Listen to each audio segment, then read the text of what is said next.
আসসালামু আলাইকুম। প্রিয় দর্শক, গত কদিন ধরেই একটা আলোচনা খুব হচ্ছে। সেটা হলো যে এনসিপি আসলে কি চায়, অথবা এনসিপির রাজনীতিটা আসলে কোন দিকে প্রবাহিত হচ্ছে। এনসিপি কি বিএনপির প্রধান প্রতিদ্বন্দ্বী হয়ে যাচ্ছে, অথবা এনসিপি কি নিজেরাই তাদেরকে বিএনপির প্রধান প্রতিদ্বন্দ্বী হিসেবে উপস্থাপন করার চেষ্টা করছে। আপনারা দেখবেন যে গত কয়েকদিন ধরে নানা ধরনের ঘটনা ঘটছে বিভিন্ন এলাকায়, বিশেষ করে হবিগঞ্জের ঘটনাকে যদি আমরা ধরি, তো হবিগঞ্জে দেখলাম এনসিপি তাদের একটা রাজনৈতিক কর্মসূচি পালন করতে গিয়েছে, এবং সেই কর্মসূচিকে পালন করা নিয়ে সেখানে তাদের উপর চড়াও হয়েছে কিছু ছেলেরা, কিছু তরুণরা, এবং এনসিপি অভিযোগ করেছে এরা সবাই বিএনপির ছাত্রদল, যুবদল অথবা এ ধরনের কোনো সংগঠনের সদস্য। তাদের অভিযোগটা সরাসরি তারেক রহমানের বিরুদ্ধে, কারণ এনসিপির নেতারা পরে যখন বক্তব্য দিচ্ছেন এবং এই ঘটনার প্রতিবাদ করছেন, এই ঘটনার নিন্দা করছেন, আমি দেখছি তাদের একাধিক নেতা সরাসরি তারেক রহমানকে লক্ষ্য করে আক্রমণ করছেন, তার নাম উচ্চারণ করে আক্রমণ করছেন। এটা করতে পারে না, এতে কোনো মহাভারত অশুদ্ধ হয়ে যায় নাই। তারা যদি মনে করেন যে প্রধানমন্ত্রী এই সমস্ত ঘটনার জন্য দায়ী, তাহলে তারা তাকে লক্ষ্য করে অবশ্যই এই ধরনের কথা বলতে পারেন। কিন্তু সেই বলার ভাষা এবং ভঙ্গিটা কেমন, সেটাও কিন্তু গুরুত্বপূর্ণ।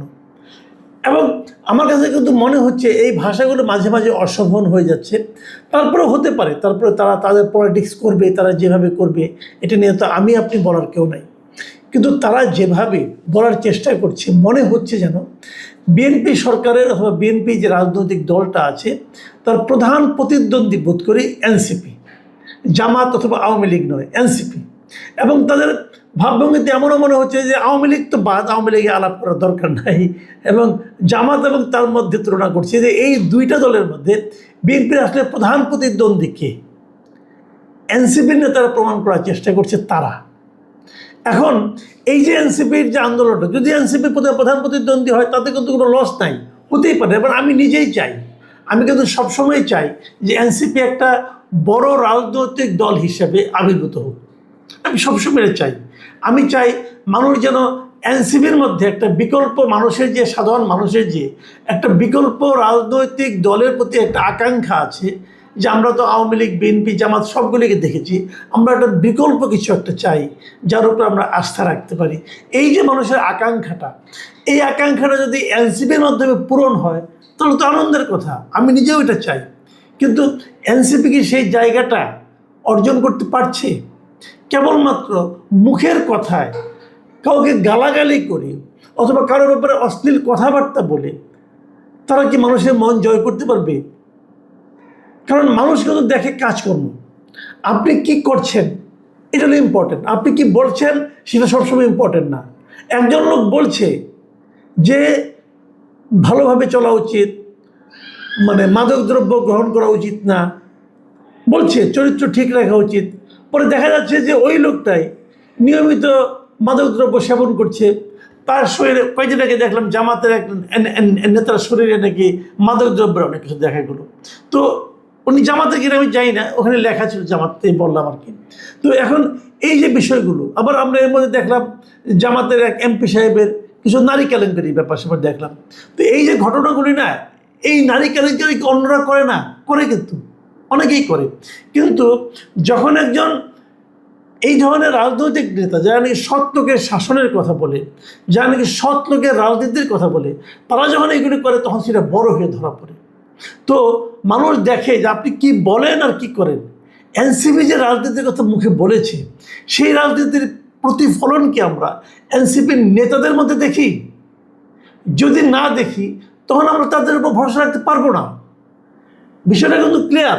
তো এনসিপির লিডাররা এখন যেভাবে আচরণ করছেন, সেই আচরণটা কি তাদেরকে জনগণের কাছে ওইভাবে গুরুত্ব সহকারে উপস্থাপন করতে পারছে? এই সিদ্ধান্তটা কিন্তু এনসিপিকে নিতে হবে। আমার যেটা মনে হয় যে এনসিপি এখন সম্ভবত একটু এলোমেলো হয়ে গেছে। তারা যেগুলো করছে, যে এই যে বিভিন্ন জায়গায় যাচ্ছে, তাদের নেতারা কথাবার্তা বলছে এবং সেখানে তারা প্রহিত হচ্ছে, অপমানিত হচ্ছে, এই যে যেটা হচ্ছে, এটা কিন্তু আমি মনে করি উচিত না, কিন্তু এ ধরনের ঘটনা ঘটানোর জন্য তারা কিন্তু পটভূমি তৈরি করছে।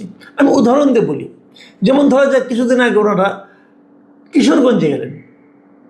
কিশোরগঞ্জে যে এলাকায় গিয়েছিলেন সেই এলাকাটা বেসিক্যালি আমাদের বিএনপির যিনি লিডার আছেন একজন অ্যাডভোকেট ফজলুর রহমান, তিনার এলাকা, এবং উনি সেখানে কিন্তু বিশাল ভোটের ব্যবধানে ওখানে উনি বিজয়ী হয়েছেন, এবং ওখানে উনি খুবই জনপ্রিয় একজন নেতা। এখন সেখানে যে যদি এনসিপির লিডাররা বলে যে ফজা পাগলা, মানে ওনাকে যদি তুচ্ছ তাচ্ছিল্য করে অপমান করে কথা বলে, তো ওখানকার লোকজন সেটাকে ভালোভাবে নেবে, তারা বিরক্ত হবে না। গালাগালি কিন্তু কেউ পছন্দ করে না, তো তারা যখন এগুলো বলে, এবং ওখানে ভাগ্য ভালো করে কিছু হয়নি, হতেও তো পারত। আপনি যে এলাকায় যাচ্ছেন আপনার যদি সেই এলাকায় গিয়ে সেখানকার যে স্থানীয় নেতা, সেখানকার যে লোকজনের কাছে জনপ্রিয় যে ব্যক্তি, তাকে লক্ষ্য করে যদি আপনারা এই ধরনের আপত্তিকর শব্দ উচ্চারণ করেন, তাহলে সেটা সেখানকার দলীয় নেতাকর্মীর মধ্যে অবশ্যই একটা নেতিবাচক প্রভাব ফেলবে। যত প্রভাবই ফেলুক, তারপরেও আমি ব্যক্তিগতভাবে মনে করি যে গায়ে হাত তোলাটা কোনোভাবেই গ্রহণযোগ্য নয়। হবিগঞ্জে যারা এনসিপির গাড়ি ভাঙছে, যারা এনসিপি বিভিন্ন নেতাকর্মীদের গায়ে হাত তুলছে, একটা ছিল তো একদম চোখে পর্যন্ত নষ্ট হয়ে গেছে। আমি মনে করি এগুলোর দৃষ্টান্তমূলক শাস্তি হওয়া উচিত। এগুলি যদি শাস্তি না হয়, তাহলে কিন্তু আরেক জায়গায় এই ধরনের ঘটনা ঘটবে। এটা গেলো একটা দিক, কিন্তু আমার কথা হলো অন্য জায়গায়, যে এনসিপি আসলে করছে এটা কি, তারা কেন এগুলি ইনভাইট করছে। আমি মাঝখানে একদিন বলেছিলাম এক জায়গায় যে এনসিপি এই যে নাসিরুদ্দিন পাটোয়ারি, উনি যখন বলেন কিছু কথা, তারেক রহমানের সমালোচনা করেন, অন্য কারো সমালোচনা করেন, যে ভাষায় উনি সমালোচনাগুলি করেন, ওগুলো আমি যেন শুনতে পাই উনি বলছেন যে আমাকে তোমরা মারো না কেন, আমাকে অ্যাটাক করো না কেন। তার মানে এনসিপি আসলে এইভাবেই কি আলোচনায় থাকতে চাচ্ছে? এটা হলো আমার মেইন পয়েন্ট, যে ওনারা জনগণের কাছে জনপ্রিয়তা অর্জনের জন্য ওনারা কি এটাই, অথবা আলোচনায় থাকার জন্য ওনারা কি এই পদ্ধতিটা নিচ্ছে যে আমাদের সবাই মারে? আমরা কিন্তু একসময় দেখেছিলাম, ওই যে এখন এক প্রতিমন্ত্রী আছেন একজন নুরুল হক নূর, প্রবাসী কল্যাণ প্রতিমন্ত্রী, উনি একসময় কিন্তু ছাত্রলীগের ব্যাপারে ছাত্রলীগের কাছে প্রচুর মার খেয়েছেন, এবং অনেকে এমনও বলেন এই লোকটা তো মার খেয়ে খেয়ে নেতা হয়ে গেল। এখন এনসিপি কি সেই পদ্ধতিতে যাচ্ছে যে মার খেয়ে খেয়ে দলকে জনপ্রিয় করা? আমার মনে হয় এটা সহজ হবে না। কিন্তু প্রশ্ন হচ্ছে এনসিপি এই কাজটা করলো কেন? আমি আজকে এনসিপি নিয়েই বেশি কথা বলছি। এনসিপির আমি মনে করি পার্সোনালি ওনাদের রাজনৈতিক ভুলগুলির মধ্যে প্রধান একটা ভুল ছিল জামাতের সঙ্গে নির্বাচনী জোট করা। এই জোট করার মাধ্যমে তারা 7টা আসন পেয়েছে, এটা ঠিক আছে, কিন্তু এই 7টা আসন পাওয়াটা আমি মনে করি তাদের জন্য ক্ষতিকর হয়েছে। তারা হয়তো ভেবেছে যে আমরা তো তাও জাতীয় সংসদে কথা বলতে পারছি, লোকে আমাদের কথা শুনছে, কাজে এটা আমাদের একটা অনেক লাভ হলো, কিন্তু আসলে লাভ তাদের হয়নি। বরঞ্চ তাদের যে পরিবর্তনে যারা এমপি হয়েছেন তারা কিছু টাকা অবশ্যই ইনকাম করেন, প্রভাব বিস্তার করেন, এবং তাদের যে কর্মকাণ্ডটা, এই কর্মকাণ্ডটা কিন্তু সাধারণ মানুষ বিচার করছে যে এনসিপি ক্ষমতায় গেলে এমনটা হবে এই হিসাবে, এবং এই পরিবর্তনটা মানুষের চোখে পড়ছে। মানুষ কিন্তু বলে যে দুদিন আগে রিক্সায় চলার ক্ষমতা ছিল না, এখন কোটি টাকার গাড়িতে চলে। এখন এখানে হয়তো অতিরঞ্জন আছে, এখানে হয়তো বাড়াবাড়ি আছে, থাকতে পারে, কিন্তু কিছু তো হয়েছে পরিবর্তন। এই পরিবর্তনটা মানুষ ভালোভাবে নিচ্ছে না। আবার অপরদিকে ইদানিং যেটা আমরা দেখছি যে এনসিপি তাদের যাদের সঙ্গে নির্বাচনী জোট করেছেন সেই জামাতের সঙ্গেও কিন্তু তাদের একটা বিরোধ, টানাপোড়েন কিন্তু আমরা দেখতে পাচ্ছি। অথচ দেখেন জামাত কিন্তু এনসিপিকে একটা বাড়তি একটা পদ দিয়েছে, এবারে মহিলা এমপির একটা পদ তারা কিন্তু জামাতের পক্ষ থেকে পেয়েছে। কাজেই জামাতের এই ক্ষেত্রে আমি মনে করি তাদের মধ্যে কোনো কৃপণতা ছিল না, তারা উদারী ছিল, কিন্তু এনসিপির পক্ষ থেকে আমার কাছে কেন যেন মনে হচ্ছে তাদের মধ্যে এই ধরনের একটা টানাপোড়েন তৈরি হয়েছে, বিশেষ করে এই স্থানীয় সরকার নির্বাচনকে কেন্দ্র করে। আমরা জেনেছি যে স্থানীয় সরকার নির্বাচনে ঢাকা সিটি কর্পোরেশনের দক্ষিণ যেটা, সেই দক্ষিণের প্রার্থিতা নিয়ে এক ধরনের টানাপোড়েন তৈরি হয়েছে। দক্ষিণে অনেকদিন আগে থেকে শুনছিলাম যে এনসিপির নেতা আসিফ মাহমুদ সজীব ভূঁইয়া তিনি প্রার্থী হতে চান, কিন্তু এরই মধ্যে জামাত এখানে তাদের একজন প্রার্থীর কথা ঘোষণা করে দিয়েছে। ডাকসুর যিনি ভিপি সাদিক কায়েম, তাকে তারা এখানে প্রার্থী করবে বলে মোটামুটি চূড়ান্ত সিদ্ধান্ত তারা নিয়ে নিয়েছে। এই জায়গাটাতে এসে আমার কেন যেন মনে হয় এনসিপির সঙ্গে জামাতের একটা টানাপোড়েন শুরু হয়েছে এবং সেটা টানাপোড়েনের শেষ কোথায় যাবে আমরা কিছু নমুনাগুলো দেখতে পাচ্ছি। দেখেন, এই যে এনসিপি হবিগঞ্জে যে মাঠটা খাওয়ার পর আমরা দেখলাম যে ছাত্র শিবিরের সদ্য সাপেক যে সভাপতি এই জাহিদুল কিন্তু একটা আপনার দিয়েছে, এই পোস্ট দিয়েছে এবং সেই পোস্টে সে এই ঘটনাটাকে একটা পাতানো খেলা হিসেবে অভিহিত করার চেষ্টা করেছে। তার পোস্টটা আপনাদেরকে আমি একটু পড়ে শুনেন তিনি কী বলেছেন। তিনি বলেছেন, হবিগঞ্জ ও মৌলভীবাজারের হামলার ঘটনাগুলো খুবই সুপরিকল্পিত মনে হচ্ছে।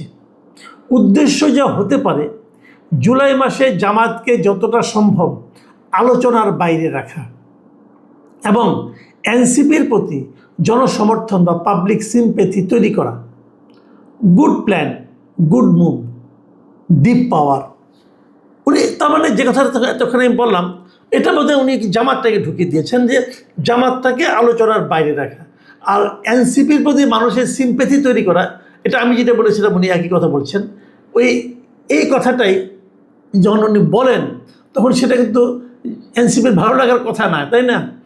এবং এরপরে দেখলাম যে এনসিপির নেতা মনিরা শারমিন তিনি আবার একটা পাল্টা পোস্ট দিয়েছেন। সেখানে উনি লিখেছেন যেটা, সেটা আপনাদের পড়ে শোনাই যে জামায়াতের 60 বছর বয়সী সংসদ সদস্য 17 বছরের কিশোরীকে চাকরির প্রলোভন দেখিয়ে যে কেলেঙ্কারির জন্ম দিয়েছেন সেটা এই জুলাই মাসেই ছিল। ঘটনা শুধু আলোচনাতেই ছিল না, বরং বিব্রতকর পরিস্থিতি সৃষ্টি হয়েছিল। কিছু মানুষ দেখলাম যারা হামলার প্রতিবাদ না জানিয়ে এর মধ্যে ডিপ প্ল্যান বা গভীর পরিকল্পনার গন্ধ পাচ্ছে। এনসিপির রাজনীতি দাঁড়ালে কারো অসুবিধা হবে, এটাই স্বাভাবিক। নিজেদের ব্যর্থতা অস্বীকার করে অন্যকে সন্দেহের চোখে দেখা একরকম অসুখ, আরোগ্য কামনা করে আমিন। বোঝাই যাচ্ছে ওই জাহিদুলের পোস্টকে কিন্তু উনি কাউন্টার করেছেন। কাউন্টার করতেই পারেন, কোনো সমস্যা নাই, কিন্তু এখানেও কিন্তু আপনি দেখবেন যে এক ধরনের মানে তাদের মধ্যেকার যে ঐক্যটা সেখানে যে একটা ফাটল ধরেছে, এক ধরনের ভাঙন তৈরি হয়েছে, সেটা কিন্তু আমরা এখানে কিছু কিছু হলেও দেখতে পাচ্ছি। যেমন আলোচনা, যেটা নাকি জাহিদুল বলেছেন যে আলোচনায় থাকতে চাইছে, জামাতকে আলোচনা বাইরে রাখতেছে এবং তারা তাদের প্রতি সমর্থন চাচ্ছে। উনি বলছেন জামাত তো যথেষ্ট আলোচনায় ছিল এই জুলাই মাসে, ওই আপনাদের গাজী সাহেবকে নিয়ে, গাজী নজরুল এমপিকে নিয়ে একটু কিন্তু ব্যঙ্গ আছে এখানে। হ্যাঁ, আবার উনি এটা বলেছেন যে এনসিপির রাজনীতি দাঁড়ালে কারো অসুবিধা হবে। এটাও ঠিক, আমি কিন্তু মনিরা শারমিনের সঙ্গে একদম দ্বিমত পোষণ করছি না। আসলে এনসিপির রাজনীতি দাঁড়ালে কারো অসুবিধা হবে, কিন্তু এনসিপির রাজনীতিটা দাঁড়াবে কিসের উপর ভিত্তি করে? এনসিপির রাজনীতি কিন্তু এই মার খাওয়ার মাধ্যমে, সরকারকে গালাগালি করার মাধ্যমে আপনি দাঁড় করাতে পারবেন না। এনসিপির রাজনীতি দাঁড় করাতে হবে তার নিজের যোগ্যতার উপর, নিজের আচরণের মাধ্যমে, নিজের কথা এবং কাজের মিলের মাধ্যমে, নিজের এমপিদের হঠাৎ করে আঙুল ফুলে কলা গাছ হয়ে যাওয়ার মাধ্যমে না। এই জায়গাটা কিন্তু বড় কথা। আমি একটা বটম লাইন বলি, যে আলোচনাটা বাংলাদেশের রাজনীতিতে এই মুহূর্তে একটা ধারা খুব প্রবল, সেটা আপনারা দেখেছেন। সেটা হলো যে কোনো কিছুর বিনিময়ে হোক আওয়ামী লীগকে মাঠে নামতে না দেওয়া। এটা হলো একটা প্রবল ধারা। এই ধারার সঙ্গে কারা আছেন? এই ধারার নেতৃত্বে আছেন এনসিপি, জামাত এবং সঙ্গে আছেন বিএনপি। কিন্তু এই ধারার বিরোধিতা করছে না। মনে মনে কী বলছে আমি বলতে পারবো না, কিন্তু তারা এই ধারার সঙ্গে আছে।